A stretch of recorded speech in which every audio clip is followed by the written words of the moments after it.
Good morning दोस्तों। Adverb chapter में हम आगे पढ़ते हैं यूज ऑफ ऑलवेज और एवर। ऑलवेज का यूज हमेशा के अर्थ में होता है I always get up at 4 AM। मैं हमेशा I always comes here on Sunday. मैं हमेशा यहाँ पे आता हूँ कहाँ कब संडे को। ऑलवेज का यूज हमेशा सब्जेक्ट तथा मेन वर्ब के बीच में होता है। सब्जेक्ट और मेन वर्ब के बीच में होता है। Always he takes tea in the morning. He always takes tea in the morning. तो यहाँ पे आप देख सकते हो कौन सा गलत होगा। ये हमारा गलत है क्योंकि ये हमारी वर्ब, ये सब्जेक्ट, तो यहाँ के बीच में यूज होगा। He always takes tea in the morning, ये सही है। उसके बाद है एवर। एवर का use at any point of time के अर्थ में होता है। इसका यूज इंटेरोगेटिव तथा नेगेटिव सेंटेंस में होता है। For example, has she ever failed, do you ever study at home. Interrogative sentence दोनों, तो वहाँ पे हम एवर का यूज़ करते हैं eight any point of time पे। ठीक है भाई, यहाँ पे पॉइंट ऑफ टाइम ही तो दिखा रहा ना। हैज़ सी एवर फेल्ड, भाई वो कभी फेल हुई है क्या? तो पॉइंट ऑफ टाइम पूछ रहा है पूरे पीरियड में, कभी फेल हुई क्या लाइफ में। Do you have ever study at home, क्या तुमने कभी अपनी ज़िंदगी में घर पे स्टडी की है? तो वो पॉइंट ऑफ टाइम ही होता है। एवर का यूज़ इंटेरोगेटिव प्रोनाउन के साथ भी होता है, जैसे whoever, whenever, wherever, whatever, whichever. ये तो बहुत यूज़ करते हैं, whatever, whichever, whom ever. Use of also और ईदर। अब ऑल्सो का यूज भी के अर्थ में होता है। भाई हाँ, मैं ये also I want to do this, मैं भी ये काम करना चाहता हूँ। जैसे Ravi, how are you. Anil, I am fine thank you and you. के बाद रवि भाई साहब क्या बोलते हैं? रवि बोलते हैं आई एम ऑल्सो फाइन या फिर गुड, जो भी बोलना है बोल सकते हैं। ठीक है, तो यहाँ पे हम ऑल्सो का मतलब मैं भी ठीक हूँ। How are you, I am fine thank you and you, मैं भी ठीक हूँ। भी के वहाँ पे हम जब यूज़ करते हैं ऑल्सो का यूज़ करते हैं। ईदर का यूज़ ऑल्सो के स्थान पर भी के अर्थ में होता है। जब ऑल्सो की सेंस वाला सेंटेंस नेगेटिव फॉर्म में हो तो ऑल्सो के स्थान पर हम ईदर का यूज़ करते हैं। Ravi, do you smoke. Anil, no I do not smoke and you. अब यहाँ पे हम यूज़ करेंगे, रवि क्या बोलेगा?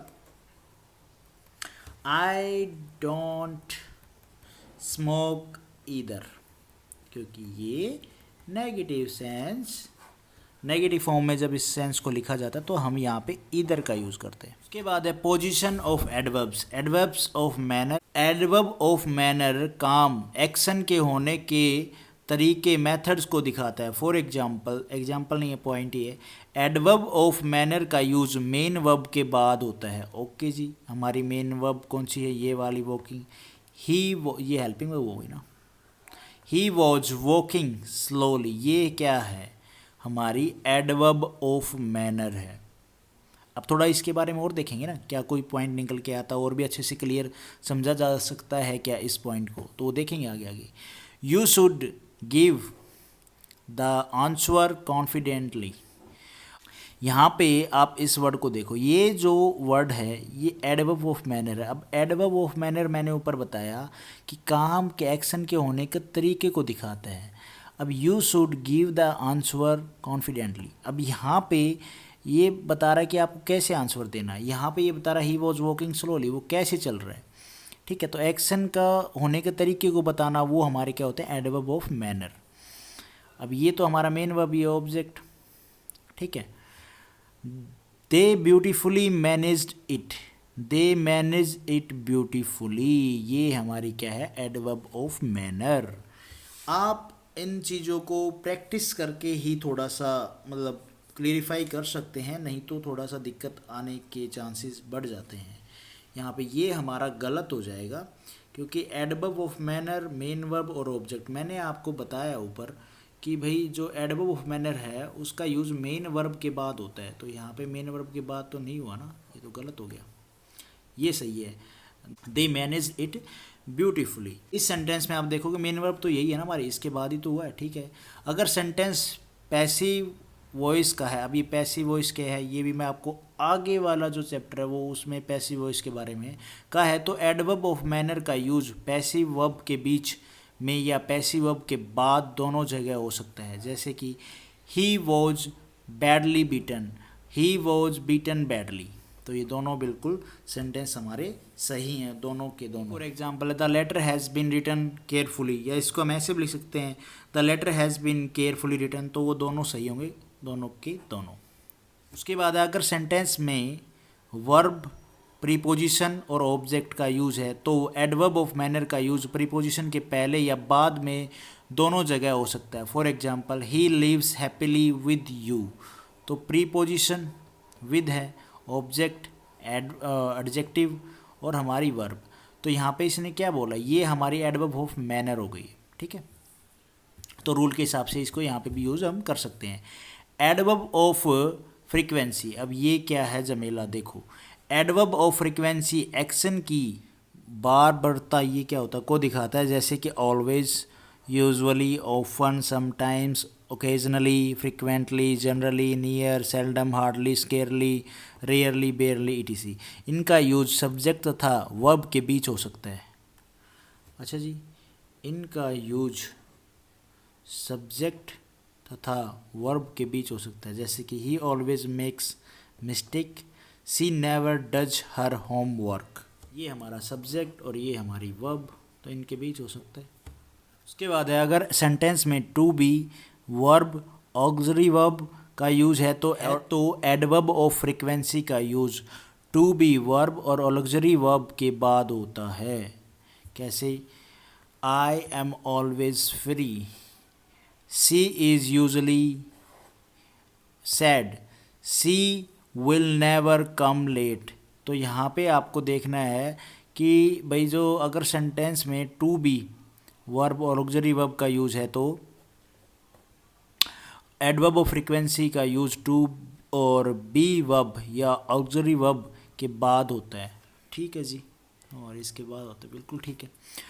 Adverb of place and time, यहाँ पे क्या रूल बताया गया है, प्लेस और टाइम को दिखाने वाली एडवर्ब्स का यूज सेंटेंस के अंत में होता है, एंड में होता है। I went home, I boat this car last year. उसके बाद एक रूल है, ये थोड़ा सा कंफ्यूजिंग है बट इनको क्लियर करेंगे इन रूल के बेसिस पे। अगर सेंटेंस में एडवर्ब ऑफ मैनर, प्लेस और टाइम का यूज़ हो तो उनको लिखने का तरीका मैनर, ओके जी, प्लेस, प्लेस, प्लेस और टाइम होगा। कैसे, he played well yesterday at school.